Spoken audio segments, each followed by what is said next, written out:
Hey guys, so today we're reviewing 3D printing Etsy stores, giving tips about how to improve the store, what they're doing really well, and what they can do to grow it even more than what they already have. And starting off here, we're starting with GT3Dsolutions, Victoriaville, Canada.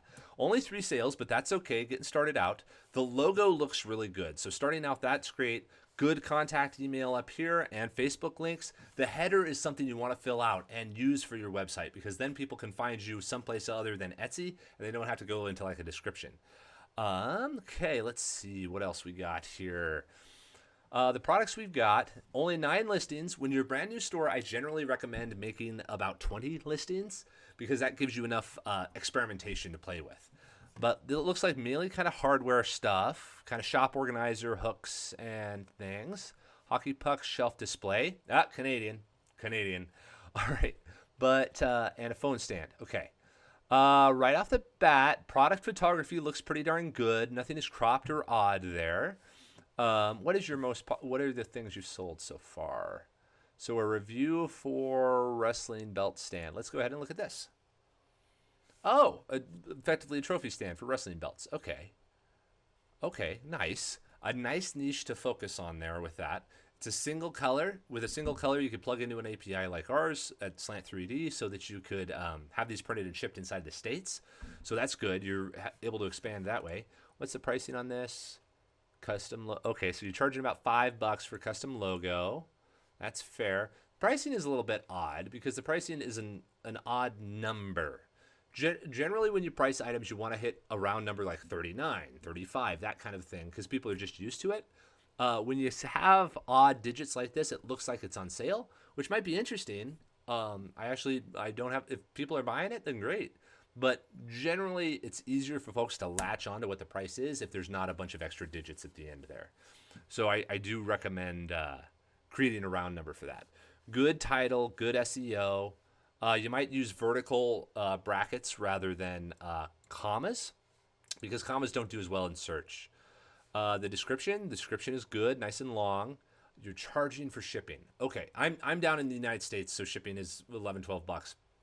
But if you offer free shipping, it pushes you up higher inside of Etsy search listings, so you can get a lot more sales from that. Let's see. Other than that, the print looks great. The design of the item looks really, really good.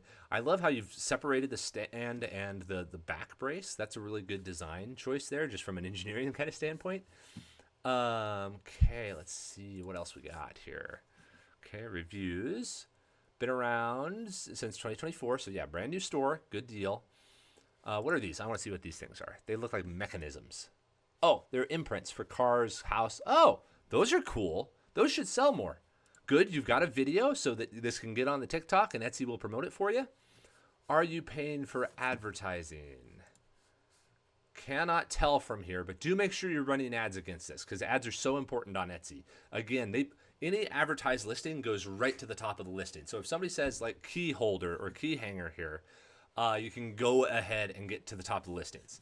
I would say put more SEO into this, more like key hanger, key holder, key fob, key organizers, that kind of thing. Get those into the title.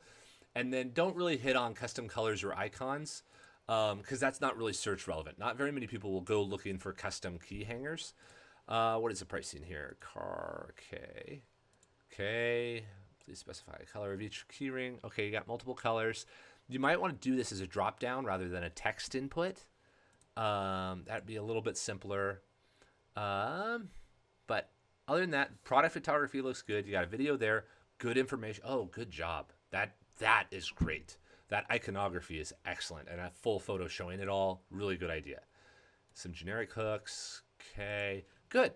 Okay, yeah, good pricing on these. Yes, these are a nice high margin item that can be printed really easily.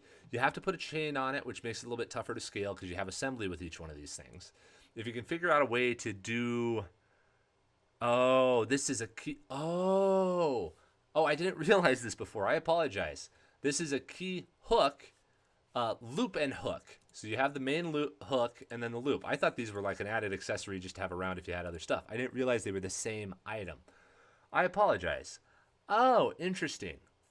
I would still recommend getting rid of the key ring part and just make that refined enough to where it can sit on one of these existing key rings and not be in the way. I think you get away with that, and then you would reduce the amount of labor on each one of these pieces and really make them really profitable. As far as ways of growing, well, yeah, have free shipping. That'll bump you up in listings. Create about 20 listings, and that will give you a lot more search cred with Etsy, and get you a lot more sales. Do keep doing what you're doing, these kind of garage type items that are functional. That's a really good niche to be inside of. Solve problems for very particular tools if you can.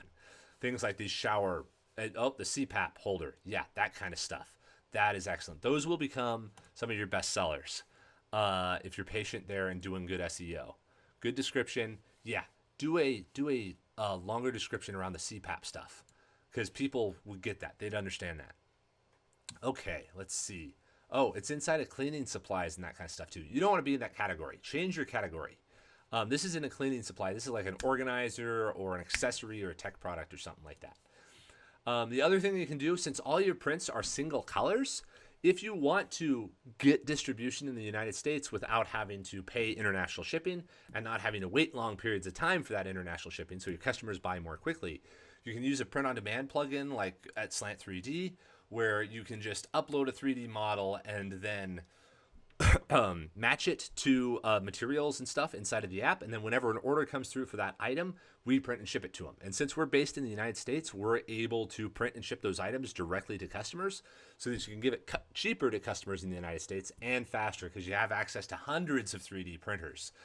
So that's an easy way to scale up because rather than being in Canada and restricted to international shipping from there, you basically get U.S. distribution in a U.S. print farm just by plugging in for free, basically.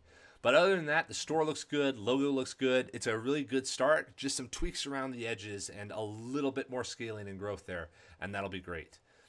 Good job, man. This is really good work.